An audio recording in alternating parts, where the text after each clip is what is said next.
Everyone. My name is Raj Raghunathan. I am a professor of marketing at the McComb School of Business at the University of Texas at Austin. I'm sorry, I'm going to be raising my hand once in a while here because I have a upper shoulder slash neck pain, and it actually eases my pain a little bit when I raise my hand up. So if you see my hands going up, my left hand, that's why. So I'm going to share with you some insights and findings on what I think to be a very interesting and important question, which is why should we, as managers, as leaders of organizations, why should we invest in workplace happiness? Why should we prioritize the happiness of our coworkers, of our direct reports, of ourselves? Why should we do that? And there's two answers to this question. One answer is that it's the right thing to do. Just as a parent would want their children to be happy, I think that as leaders of organizations, as managers, etc., it behooves us to prioritize the happiness of our employees. Everything that we do, everything that anybody does, is ultimately aimed at leading a happier, more fulfilling, more meaningful life. And given how important it is for people to lead a happy life, I think it is almost an obligation, if you will, of a leader, of a good leader or a manager to prioritize the happiness of their employees. So that's one answer to this question of why should we invest in workplace happiness. Another answer has to do with the bottom line. So if happiness enhances the productivity of your organization, then it would seem that that would be another important reason to prioritize happiness. Of course, I would say that even if studies show that happiness lowers the productivity, I think it's still a responsibility, it's an obligation of a leader of an organization to prioritize the employees' and coworkers' happiness. But it turns out that a lot of findings show, and I'm going to share some of them with you in just a little bit, that organizational productivity and profits actually go up rather than down when the employees in the organization are happier. Okay, so the answer to this question, why should we invest in workplace happiness, has two parts to it. One is that it's the right thing to do, and the second part is that it increases the profitability of the organization. So investing in employee happiness, it turns out, is a win-win solution. Okay, now some of you might be somewhat skeptical about this idea that increasing workplace happiness increases the happiness of the improves the productivity of the organization and profits of the organization. So let me break it down to you for you a little bit. Okay, so there are at least three ways in which improving employee happiness improves the productivity of the organization. The first way in which it does it is that happier employees, it turns out, are healthier. Happier employees have better functioning immune systems, they have better functioning cardiovascular systems, they have better functioning respiratory systems. So if your employees are happier, they are going to show up for work more often. And when they do show up for work, they're going to be more engaged on the tasks at hand because, unlike me right now, they're not going to be suffering from an ailment. And so they're going to be more focused on their tasks. There was a study done that looked at the number of sick days that happier employees versus less happy employees take on average in a year in the United States. And that study revealed that unhappy employees take about 16 more sick leave days in a year than do their corresponding happier counterparts. So imagine this, right? In the US, or rather, I should say, consider this, not imagine this. In the US, typically employees get 2 weeks off every year, which is 10 working days. And so if you're unhappy, you're going to take another 1.5 times that many days to be absent from work, right? 16 more days is about 1.5 times 10 days. So this is a very important reason why happier employees promote productivity and profitability, because they just show up more for work. Another reason why happiness is important in organizational contexts is that happier employees are more collegial. Happier employees get along better with other people. They're more easy to deal with. You might have noticed this yourself, right? If you're unhappy about something, then you want to address that problem. You want to get to the bottom of why it is you're unhappy. It's very similar to physical ailment, right? If you're hurting, not to come back to myself, but right now, right, with my shoulder, then that's a priority. I need to pay attention to it. I need to focus on it. I need to get maybe pain medication. I need to do physical therapy, etc. And it's difficult for me to become task oriented or difficult for me to become other centered because I am suffering, right? So that's the logic here, that we are better in teams when we are happier rather than when we are unhappy. And this is particularly true in the long run. So if you think about an experiment in which you put together two teams and you give them very similar tasks, and let's say that the teams are equally capable, that is that they're equal in terms of their skills and abilities, right? You make these two teams, but one of the teams, you form the team with unhappy people, and the other team is a team with happy people. If you do such an experiment and you give them a task, what you will discover, and this is what's been found in the research, is that in the initial days, say the first week of the teams working together, there is not a big difference in terms of the productivity of the teams, right? Both of those teams are equally able, capable, with similar skill levels, etc. But as time goes on, it turns out that the happier team tends to pull ahead. It tends to do better. There's better morale in the team that's happier. They tend to share information more with each other. They tend to be able to banter, and that allows them to give constructive critical feedback to their team members when they do observe somebody not doing a task well or there is a scope for improvement. They're able to convey that to the team members, and that doesn't happen as much in teams that are unhappy. Excuse me, Paulo. No, it's my dog. He wants to go out, but he should wait. So that's why one of the things that's been discovered, which is a very remarkable finding, and the finding is that if your best friend works for the same organization that you work for, your chances of quitting the organization actually come down and become half, right? If you're working with somebody that's your best friend, so you're in a happy team, your morale is up. You're able to convey information to your friend that might be constructive, that might be critical even, but you're able to do it because you know that that person is not going to be negatively affected as much by that constructive critical feedback. And that happens more in teams that are happier. That improves their, not just their morale, but in the long run, especially their productivity as well. There's a third reason that I want to talk a little bit about as to why happier teams outperform less happy teams. And this has to do with the creativity of the team members, right? Or of the individual employee. Happier people, it turns out, are more creative than less happy people. Why are they more creative? So it's a very interesting question, and some of you may have doubts about this finding because you probably can think of some people who were at least depressed, like Dostoevsky or Salvador Dali in India. You could think of Guru Dutt, people like that seem to have been really depressed, unhappy. Maybe Sushant Singh Rajput might come to mind, although he looked like a happy guy to me, but who knows what happened. So is it true that happier people are more creative, or is it the case that unhappy people are more creative?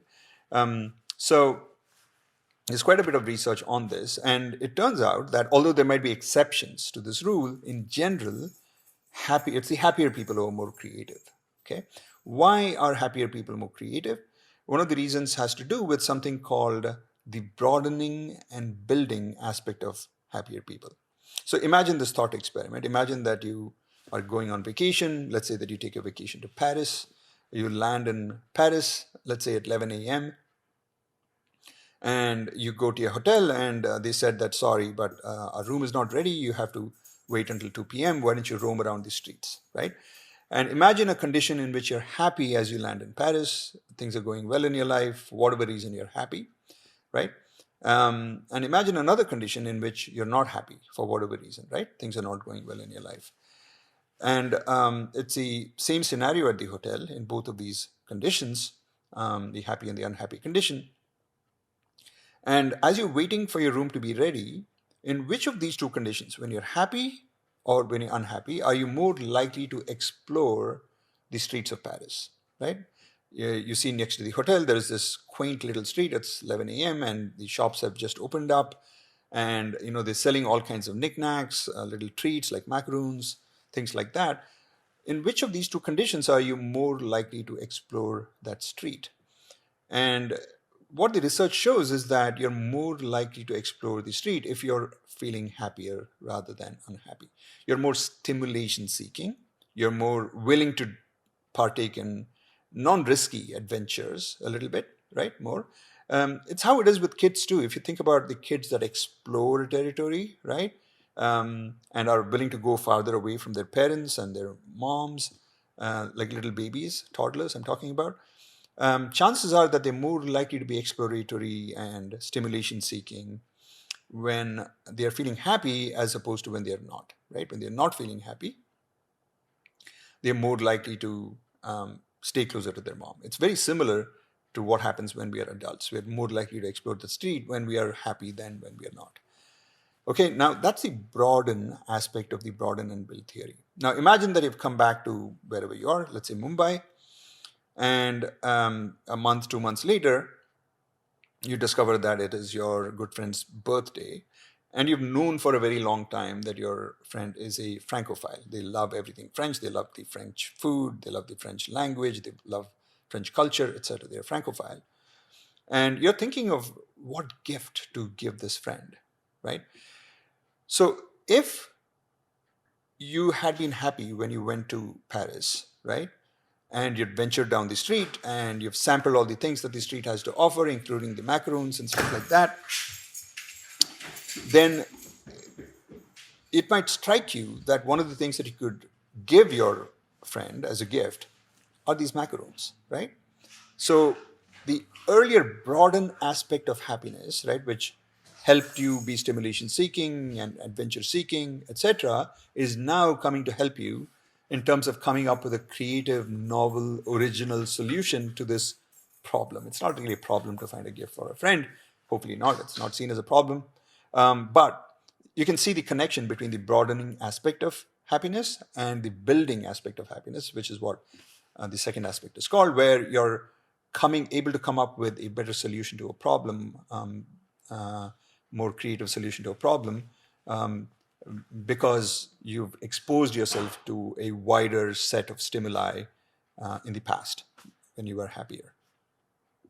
Okay, so now extrapolate this finding to your work context, right? If you're happier, in general have had a happy life, you're more likely to expose yourself to a lot of different kinds of books, a lot of different kinds of movies, a lot of different kinds of people, a lot of different kinds of experiences, travel destinations, and so on and so forth. And by contrast, if you were generally unhappy, had a generally unhappy life, then you're probably going to have been more in your own shell, more in your own room, more worried about your own self, and not able to rise up above whatever's going on in your own life, and the difficulties you're facing in order to be more stimulation seeking. And therefore you have less a kind of repertoire, if you will, less bench strength from which to pull new original ideas to find a solution to a challenge or a problem that you might be facing.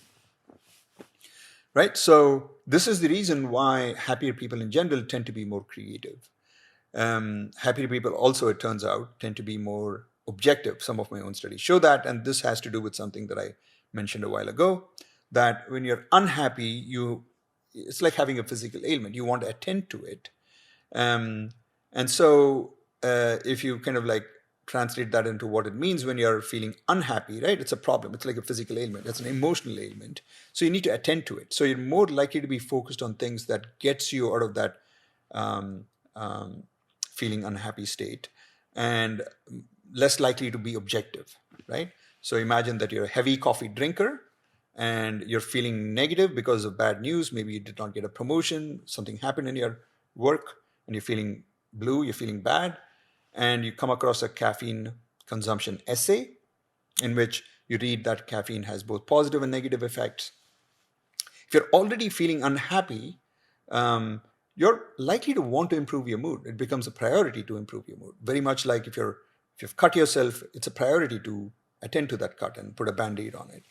And so if you're feeling unhappy and you come across this caffeine consumption essay and you're a heavy coffee drinker, then you'll probably skip or not process the negative effects that caffeine might have on your body. The essay might say that drinking, over consuming caffeine can result in insomnia, which can affect everything else in your life, make you be more stressed out or put on excessive weight, maybe lead to diabetes as a result, or maybe you read in the essay that coffee can cause ulcers, etc.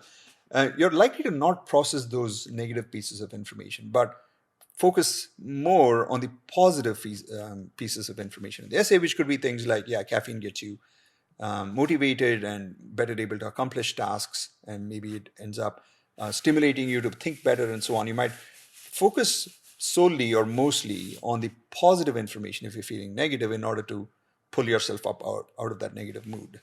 On the other hand, if you're already feeling good, it's not as if you won't focus on the good aspects of caffeine consumption, because who doesn't want to feel even better than they are, but you'd be more even-handed in processing both the negative and the positive information. And this is what one of my own studies showed. Along with my co-authors, we conducted a series of studies where we showed that happier people are more objective than their less happy counterparts. Okay, so I've talked about 3 different reasons why it makes sense to invest in workplace happiness, right? Happier people are healthier, they show up for work more often, they're more collegial, they're better in teams, they're more creative and objective at individual level, not necessarily even looking at team performance, just individually they're all this. So these are the reasons why it makes sense to invest in workplace happiness. Now, if you think about all the things that I've talked about, that happier people are all of these things, they're more successful, more productive at work, you would think that happier people earn more money, right? Is that true? When I ask this question, a lot of people are not so sure, right? Because we know examples of people who are mean-spirited, who are generally unhappy, who tend to be earning a lot of money, hugely successful in their lives. But on average, it turns out that it is definitely true around the world, not just in 1 or 2 countries, but there are studies that have been done in at least 3 countries that I'm aware of, where we know that happier employees earn more money as salary or income than do less happy employees. One study looked at, happiness and income, and what they found is that the happiest quintile, that is that the happiest 20%, right, of the employees earned 32% more salary than the least happy quintile. Okay, they measured happiness first of these participants, and then they followed them through the rest of their lives, and this is what they found, that the happiest quintile earns 32% more salary, which is a remarkable big effect. At the organizational level, not at an individual level, at the organizational level, what studies have found, meta-analysis found that happier organizations compared to less happy organizations are about 9-10% more profitable, right? So both at the individual level and at the organizational level, it turns out that it makes sense to prioritize happiness. So what have we learned from here? What we learned is that it really matters how happy your employees are, how happy your coworkers are, how happy you yourself are. Everything else being equal, happier employees are likely to earn more money, are likely to get along better with other people, are likely to therefore make the organization more profitable. So it absolutely makes sense to prioritize the happiness of your employees. I hope you enjoyed it, and look forward to any feedback that you might have. Thank you very much.